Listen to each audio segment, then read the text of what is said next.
Welcome back to the channel. My name is Ryan, and today we'll be covering the top 5, in my opinion, top 5 players in college football that have the best chance to win the Heisman this year. First of all, I'm going to say I have a different spot I'm recording for the moment. Probably going to be like this for a while. I have a camera stand pretty much for my phone, so I can film in anywhere I pretty much want. And right now I am recording here. This is still my room, but it's a different spot in my room. So right now I'm going to be doing videos here. But if you hear any thunder in the back, it's about to rain. It's pretty bad, so watch out for that. Watch out for that. Hope everyone is safe who's in these areas. There's going to be thunderstorms for back-to-back days. Doesn't usually happen around here in Tennessee, but so it happens. With that, and I'm about to give my top 5, but I have some honorable mentions to start off with. These honorable mentions are no in particular order. These are just my honorable mentions.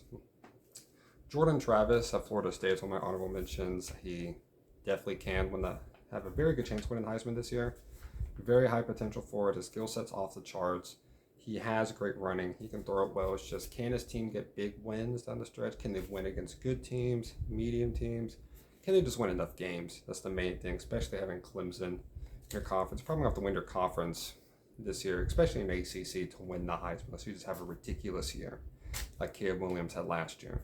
Next up, I have Joe Milton. I have covered Joe Milton a lot before in the Tennessee video and the short I made about Joe Milton. I mentioned in that video that he has a touchdown to interception ratio of 12-0, which is very good for a quarterback so far. I've not seen enough of Joe Milton. He's definitely not for a whole season, nowhere close to a whole season. But he definitely has a chance, and if he connects on his full potential, he could be arguably the best player in college football. Next up, I have Marvin Harrison Jr. Talking about the best player in college football. This definitely could be the best player in college football here, Marvin Harrison Jr. He single-handedly, him and C.J. Stroud, almost beat the best defense in the country, by far the best defense in the country. Best performance anyone's put up against Georgia last year. Put up 41 points on Georgia. So close to winning, but Marvin Harrison Jr. got hurt in the fourth, and well, he couldn't come back to the game.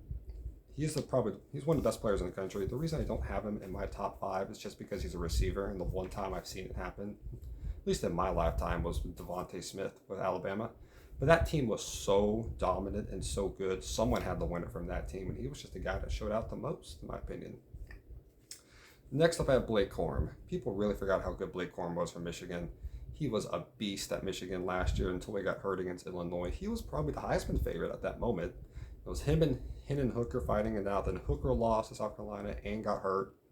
So if he was able just to stay, so if Blake Corum was able to stay healthy and beat Ohio State and then win the Big Ten title, he probably would have won the Heisman last year because his stats were very good last year. And the last one I have is Bo Nix on his honorable mentions. And Bo Nix can definitely win it. He has a lot. Last year, in my opinion, big games in the regular season, he was 2-2.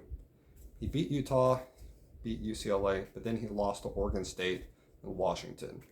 You need to beat Washington this year, especially because you got Michael Penix, who's also, in my opinion, in the high race for a Heisman. You'll see where I have him on this top 5. He's in my top 5, by the way. Michael Penix is going to be in this list.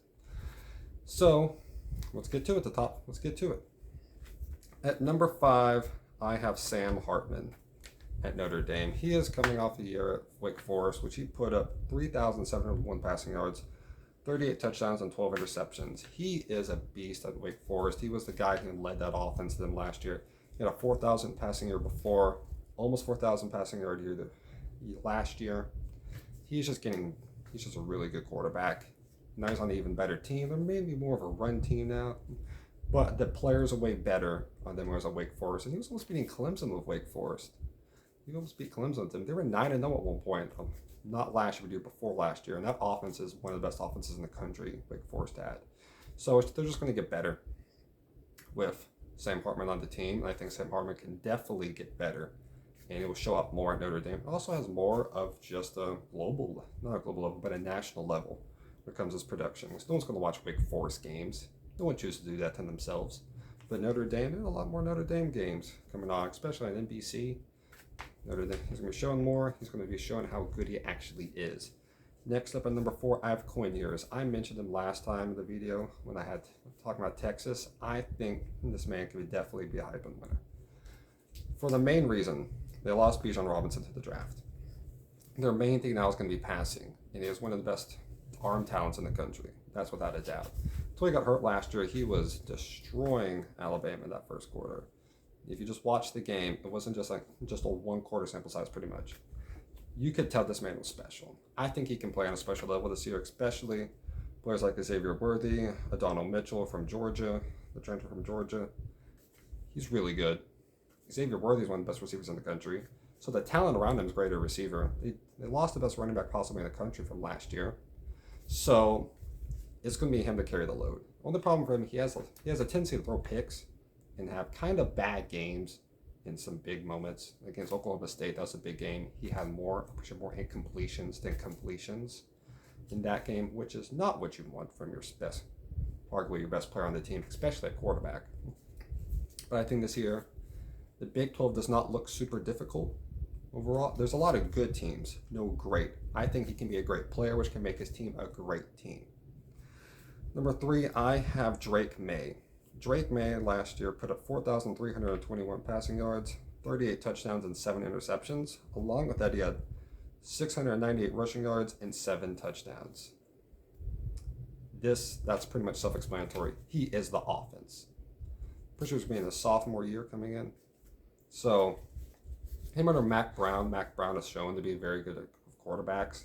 At Texas, he had Vince Young. They put offense around Vince Young. Vince Young was phenomenal. Colt McCoy, too. He was very good at Texas. So, Mac Brown has a history of having good quarterbacks on his college teams. This is just another guy that add to that.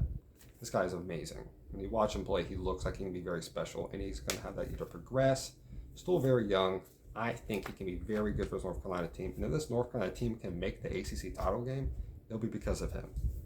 And if he can make the ACC title game and win, I can definitely see him winning the Heisman this year, because he could have arguably a 5,000 total yard season. Because last year, he had that last year, but I think he could even get better from that last year. He was very close. Yeah, he had it last year. He got over 5,000 total yards last year. I think he can do that again, even with more touchdowns. And the more wins you get, the more recognizable you get. So, yeah. Number 2, I have Michael Penix here. Why do I have Michael Penix here? I'll explain why. He had 4,641 passing yards, 31 touchdowns, and 8 interceptions, and he gets big wins. Overall, that's one of the things I listed down. Against Oregon. At Oregon, you needed that win, and he got that win. Huge win against Oregon last year, against Bo Nix. I was talking about mentioning Bo Nix. You got to get big wins against big-time players. Cam Rising last year was a big-time player. Bill Nix got that win.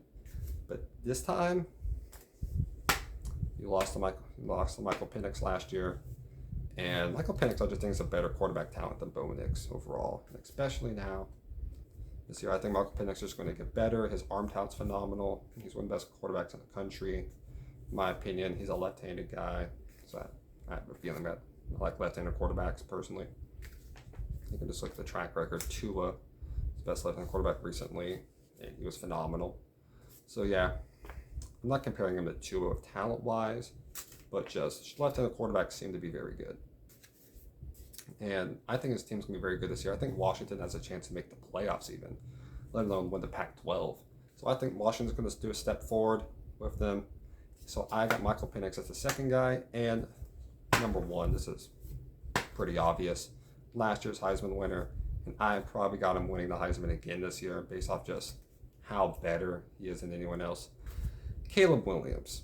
Caleb Williams last year had 4,537 passing yards, 42 touchdowns. He had 5 interceptions. He had 382 rushing yards with 10 touchdowns. That's incredible. Passing-wise, his receivers are good, very good. He makes them even better. He can run the ball. And against Utah last year, the only losses he had was to Utah. One in the regular season, one in the Pac-12 championship. That was not his fault they lost the regular season game against him. He dropped 42 points on that team, and they lost off a 2-point conversion that Utah successfully got. And against the Pac-12 title game, he got hurt at one point and continued to play, and he didn't play that bad. He had 1 interception that was bad late, but the defense also did not do good at all. I think the defense can do a little bit better this year. Not great. They just need to be a little bit below average. Not terrible, though. They were terrible last year. Just a little bit below average or average. This guy can definitely be an Heisman contender and win it. Last year was kind of, he won it based off a lot of injuries. Those guys are leaving outside of Blake Corum. And I think Blake Corum also is going to get a lot of mixtures between Donovan Edwards and then J.J. McCartney is going to take over. Has to be a very good quarterback. I think Harbaugh's going to use him a lot too. So Blake Corum's production is going to go down a little bit. Caleb Williams, I think the best thing he got on this team now is Cliff Kingsbury to help him out. Cliff Kingsbury is an offensive minded machine. If you just look at his offenses at Texas Tech, he's the head coach, they were putting up 45 points a game, pretty much. On Oklahoma's, on TCU's, on Texas's, on Baylor's. That team could just score. They couldn't get a stop to save their life, but they could score the ball. They could score easy. Yeah, Patrick Mahomes, he made him excel in. Yeah, those guys before. Yeah, Baker come to the team at one point. But I think Cliff Kingsbury will be on the team. It's going to be very helpful for Caleb Williams. So we got the two best offensive minds, I'd say, in college football, with Lincoln Riley and Caleb Williams to help him out. So I got my top 5. I'm going to repeat this again. And also Caleb Williams is just, I've heard before from a lot of people that he's more refined Patrick Mahomes. So at this age right now, he's better than Mahomes was at this age. He is phenomenal. It'll be fun to see him play next year, but I'm going to review my top 5. In this order, from top to bottom, is Caleb Williams, Michael Penix Jr., Drake May, Quinn Ewers, and Sam Hartman. So that's my predictions for who's going to win the Heisman this year. And hope everybody stays safe. If you like the video, leave a like, subscribe, comment. I should come up with almost daily videos coming out once every 2 days at least from now on. And yeah, hope you guys have a great day, and God bless y'all.